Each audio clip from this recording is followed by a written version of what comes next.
Hey everybody. I hope that everyone who's watching this video is doing well and having a blessed week. My name is Jack Taroni, and I'm the pastor here at Faith United Methodist Church in the Stroudsburg area.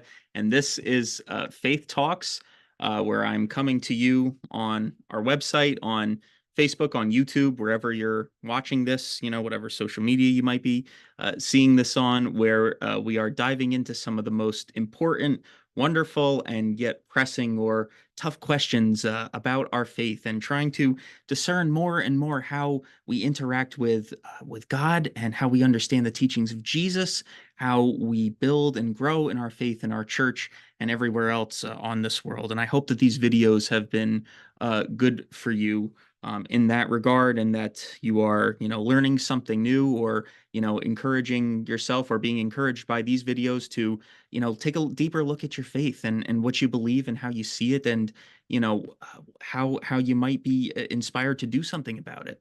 We're constantly and continuously wanting to grow that and deepen that sense. So my that is my prayer for you in this video, as was with all the others, and many others in that time and in that space. Today, I actually want to answer or talk about a question that was submitted to me through one of our social media channels. And, they know we've been doing some of these questions and answering some tough questions like this. And I did get an interesting question that I definitely want to reflect on today. And here's the layer. I'm not going to say who it's from because that's not important. And I want to, consider anonymity and, being able and allowed to submit these questions. But it says, Pastor Jack, I was attending a church some years ago. I was born and raised in a non-denominational Christian church, but these days I don't really attend as much because I just see myself being able to connect with God and with Jesus and his teachings from my own house and my own space. My question is, must a true Christian attend a church in order to go to heaven? That's an interesting question, and that's a tough question to answer. And but I wanted to reflect on it today because it's a very, kind of interesting argument. And as we are Christians and as we gather in church and everything, part of the thing that churches do count a lot is, attendance, how many people are there, and also who is there. Members are of some churches have requirements that they have to be in attendance of worship services a certain amount of time, or for a certain number of services. And I'm saying some churches have this requirement. Not all of them do, but sometimes showing attendance is how churches, or really any organization, kind of judges your commitment to it. And even should they?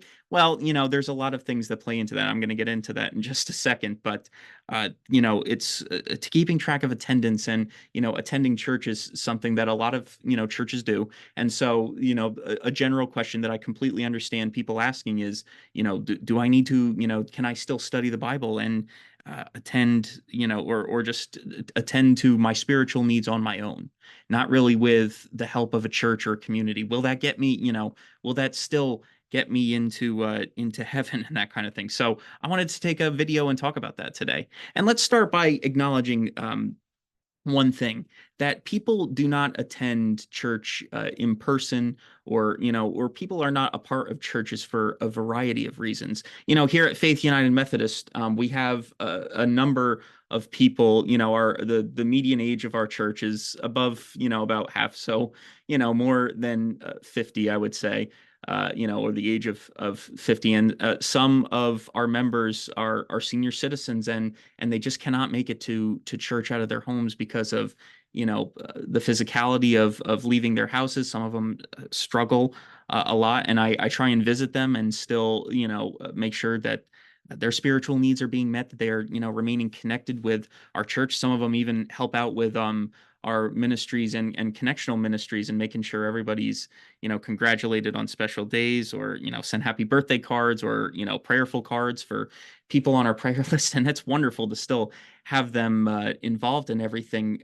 But we acknowledge that there's a lot of our homebound members who just can't make it to church, and they tell me so many times, constantly, Pastor Jack, I miss the connectionalism of being in church. I miss my people. I miss my friends, so much. I miss being there, and I hope to get back soon. And I say every time, I was like, you know what? I was like, take your time. Don't push yourself to do anything that's going to hurt you or everything. Yes, I want you back in worship, and we miss you so much, and we love you so much and everything. But do what you need to do, and we'll keep connected as much as we possibly can. And so that's a ministry we have here at the Faith that I just wanted to acknowledge. And some other people have different reasons for not attending church. Maybe in the past it's been a matter of hurt or harm, where they had their feelings hurt by something a fellow church member said or did, or maybe even a spiritual official. Let's acknowledge those incidents too. I won't get into it, but you know exactly what I'm talking about. So, for some people, there's just a sense of hurt, and not wanting to and feel, and the feeling that stepping back into a church would bring that feeling all just back into their hearts and in their minds, and that's not something they want to go through. That's a real challenging part of stepping back into a church too. And let's acknowledge also, for some, there's not necessarily a sense of harm or hurt from feeling that if they step back into a church, this is what'll come up. But a sense of, well, I'm not sure if I need this. Not sure if I need this to be satisfied. That's what this person seems to be telling me in this message that they sent me, that it's not necessarily from a place of hurt, but a feeling that do I need to engage with other people in order to be saved, or to experience Christ in my life, or have a deeper sense of spirituality? What does that look like? What does that mean?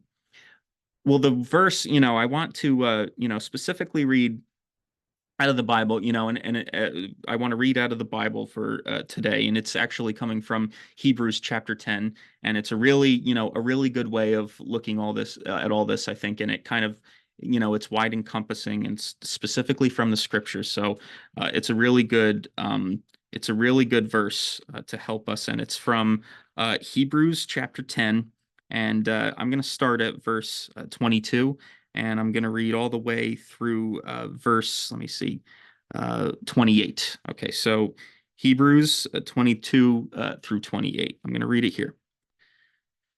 Let's see. Let us draw near with a true heart in full assurance of faith, with our hearts sprinkled clean from an evil conscience and our bodies washed with pure water. Let us hold fast the confession of our hope without wavering, for he who promised is faithful.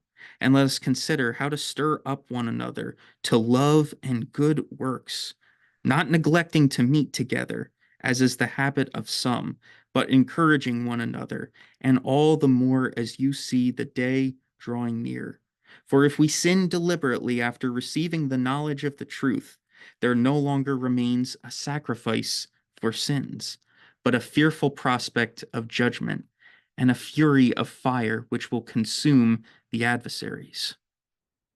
So that's an interesting reflection out of Hebrews. And, some backstory about Hebrews. Remember, Hebrews is the author of this epistle is unknown, actually. Many religious scholars believe that, many religious scholars over the years believe it was written by Paul the Apostle. But, from the way the descriptions go, and, from what we know was authored by the Apostle Paul, a lot of scholars have actually turned away from that it was actually written by him, more about him and in his honor, by another Jewish Christian who most likely spent a lot of time working with him, working with Paul close in his ministry. So, he, whoever the author is, authoring this piece about, what it means, the nature of faith, let's just say, and what it means to be connected. And so take, in your mind, just the context of this. This must have been something that was, being struggled with, these 1,000 years ago. And this was something that, the nature of the up and coming Jewish Christian church that Paul was helping to, cement and build on, was having this, this problem. There was probably some, in at that time who were, let's just say, doing their own thing, spiritually doing their own thing when it came to religion and worship of God and of church. So there's an address here, and it said, let us draw near with a true heart and full assurance, with our hearts sprinkled clean from evil, our bodies washed in pure water, and everything. And then in verse 24, I want us to, focus on this. Let us consider how to stir up one another to love and good works, not neglecting to meet together as a habit of some, but encouraging one another, and all the more as you see the day drawing nearer. So, what do you take away from that? What do you think that means? For me, and how I interpret it, is the idea that, us holding fast to these confessions of hope, that us being together when done right and reasonably is meant to encourage us and encourage each other, let's say, to do good works and to do good deeds when done right. When we ground ourselves and our work with the church in love. And so, to answer the question, if someone is saying, if someone is asking, is my theology, a little worse off because of, because I'm not surrounded by a community of people that I've found in God that love me and care about me? I would say yes, but also, I'll say yes, but also on the other hand, is the church's theology a little worse off? Is my theology as a pastor a little worse off because I, do not know you, and you are not there and here and present in, what we want to build in a loving church?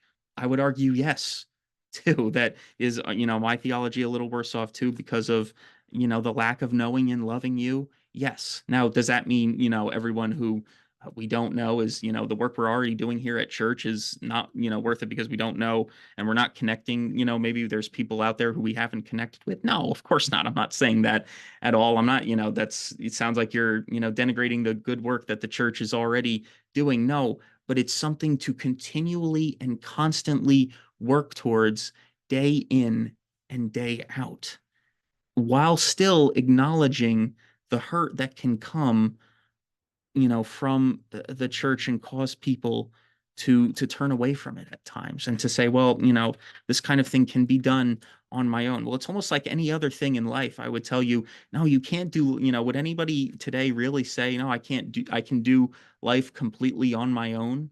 No, no, that's absolutely, I don't think anybody would say that. No, I need my family. I need the people that I love. And what I love about, our descriptions of, Faith United Methodist here is, and so many people have told me in, the short time I've started as and serving as the pastor here, is that, when you come here to Faith, you get a family. You get people who love you and want the best for you and care about you, and everything. And that's what we want to build and to cultivate on, you know.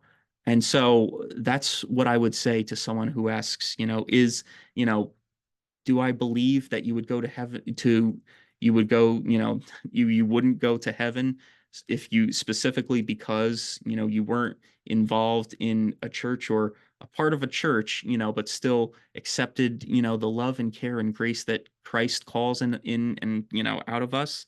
I would say no, but your theology is better when we work together and we are in community with one another. Is that an easy thing to do? No, absolutely not. It can be the hardest thing to do because you come in and, church members feel differently about different things. We're not always going to agree on everything. We might not always agree on everything in the Bible. We might not agree on everything as far as life goes and how to live our lives. You know what I'm talking about? Life and society, politics. You know what I mean? All those things that are polarizing, us in our country to this day. But, as it says, and I'm going to go back here. Let us hold fast to the confession of hope without wavering, for he who promised is faithful. And let us consider how to stir up one another to love and good works, not neglecting to meet together, but encouraging one another, and all the more as you see the day drawing near. The day drawing near, a lot of people interpret that as Christ's second coming, as Jesus coming back to us in the flesh, and providing that day of judgment, where we're going to be asked, how have we loved our neighbor as ourselves? How have we done good works? How have we walked by faith and not by sight? How have we prayed without ceasing? And so many others, so many other verses that I hold close, at least to my heart. So many, things to encourage there and to encourage us. I think to, so many people in our world today who have been hurt by the church, or who have really different and, really specific, also at the same time, reasons for not coming back to church. I think as church members, we need to acknowledge what those are. We need to, understand and take people as they are, because when you all when you all build on this thing together, when you all come to this place, there's a sense of we are interlocking our fingers, we are joining hand in hand, all for something greater, no matter what, no matter who it is. It is as beautiful and specific as God has created each and every one of you to be. I come back to that line a lot, but it's no less pertinent here. So my prayer for those of you who, might be watching this video, maybe you've, experienced that kind of hurt that I've been talking about, in church. Maybe, you have family who go, and, they just want you to be there with them too. And they just want you to, know the love and care that they feel about coming to church, that they're part of something, greater. Maybe it's just reaching out, to you who is kind of feeling as though church is not meaningful or important to your lives. And I understand that feeling with so much going on in the world, so much more to branch out and experience. And that's not untrue, but seldom have I seen so much care and emphasis placed on a soul who is coming in to a truly loving church, where everyone is welcomed, where everyone is loved, where everyone is cared for in some way, as long as we don't stop those meetings, not neglect, and not neglecting to meet together and being part of a community. I don't believe, with not having it will specifically in by itself send you to hell, but it will give you a so much more rich and fulfilling life experience. And our theology will be better with you here, and yours will be better with us here too. And when I say us, I'm not just talking about everyone here at Faith United Methodist. I'm talking about, the Christian church in general. That's what we need to discern. Where do we want to worship? Where do we want to serve God? What community do we feel will love and care for us? Where do we feel called to love and care for the other people in that community? Remember, go in with a selfless attitude that you want to give back to others. And as long as everyone goes in with that mindset, everyone's needs are going to be tended to. Let's continue to rest on that and think about how we can engage better that way and be blessed because of it. Let's share a quick prayer. Gracious and loving God, I thank you for your love for us. I thank you for the love of Christ that you instilled in him, your incarnate, to show the world. And I thank you for laying the foundations for this wonderful thing that we call church. I ask that you continue to bless us each and every day along the way. Help us to continue to grow and to share along in the path, and just journey better together, all with love and grace at the forefront. I pray this all in the name of Jesus. Amen. Friends, I hope that you learned something from this video. I hope that maybe this video inspired some other questions in you. I hope that, you learned a great deal from, listening and engaging. And I hope that that this will be a good moment for you wherever, wherever the faith journey you're at, whether you're fully committed and have been a long-term member of a church, or if you're just looking, around right now, or just looking to understand your faith a little better and not sure where you want to dip your feet in or anything like that. That is, why we reach out this way. And I pray that it might have an impact on you this day. With all that shared, I will see you soon. And I hope you have a wonderful rest of the week. Blessings and keep the faith. Bye-bye.